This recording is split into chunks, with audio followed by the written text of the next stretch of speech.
От кашля нам понадобится желток.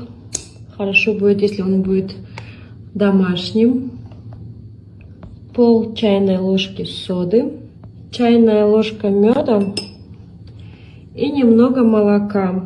Молоко должно быть теплое или же комнатной температуры. Столечко молока хватит. Хорошенько все перемешиваем и пьем на ночь. Оно у нас желтенькое, потому что яйцо домашнее. Все полезное тут, короче, собралось. Лекарство не бывает сладким, так что пейте на здоровье и будете здоровы.